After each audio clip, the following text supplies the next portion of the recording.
Suit tout ça pour nous depuis la cellule info d'experts de Bourse Direct. Bonjour Romain. Rebonjour Cédric. Rebonjour. Voilà, tout à l'heure on commentait tranquillement une hausse qu'on pensait presque assurée. Et puis il a fallu ces déclarations autrichiennes pour envoyer le CAC dans le rouge pour 0,3%. Oui, effectivement. C'est quand même la technique qui continue à l'emporter aujourd'hui dans cette séance d'échéance des marchés dérivés, vous le disiez. On a réagi sur des niveaux de support intermédiaires. En fait, on surveillait un trading range sur le futur CAC 40 décembre, situé entre 7125,5 et 7155. Ça fait 2 fois qu'on a essayé de s'extraire au-dessus de ce range pour aller chercher une cible située à 7185. La deuxième invalidation a été fatale et on est sorti par le bas. On est quasiment allé chercher la cible idéale située à 7076, mais on s'est arrêté avant. Ça, c'est intéressant, c'est qu'on a rebondi sur l'alerte intraday. Je vous la donnais tout à l'heure autour de 7090, c'est précisément 7086. Ça, c'est le premier niveau qu'on va devoir surveiller. Pour l'instant, le marché a rebondi un petit peu dessus.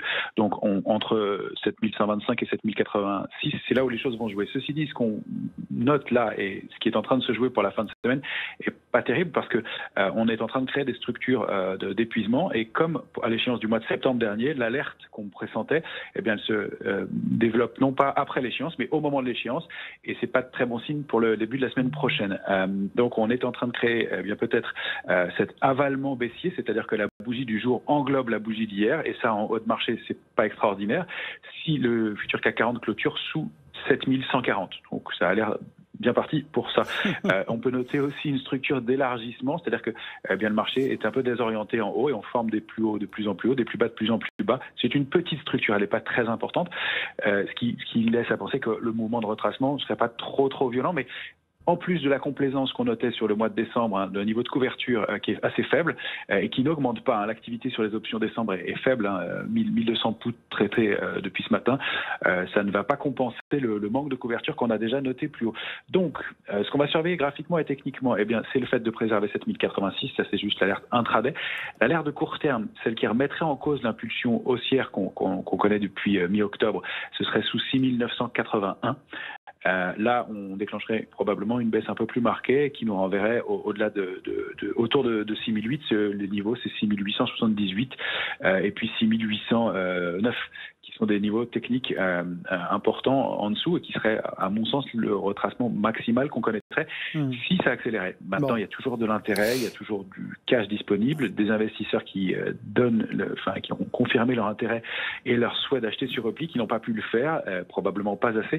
Donc, il y aura probablement un peu de soutien un peu plus bas et la grosse alerte, le mouvement de baisse un peu marqué, comme on l'évoquait précédemment, c'était avant et là, on est plutôt en train de consolider, à mon sens.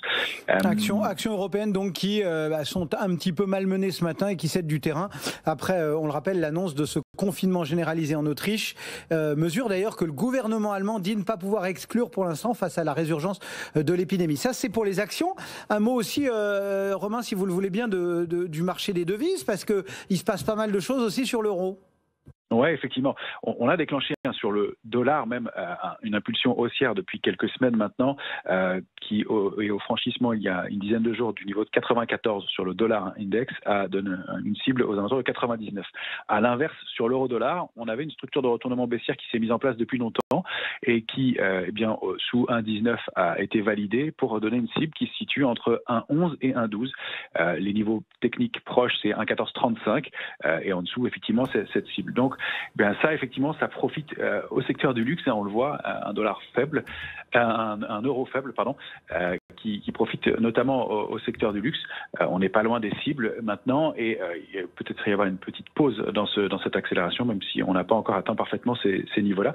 Mais effectivement, une bascule qui joue et qui a une incidence sur le reste du marché. Merci beaucoup Romain. Romain Daubry, depuis la cellule info d'experts de Bourse Direct. Bonne fin de séance et bonne fin de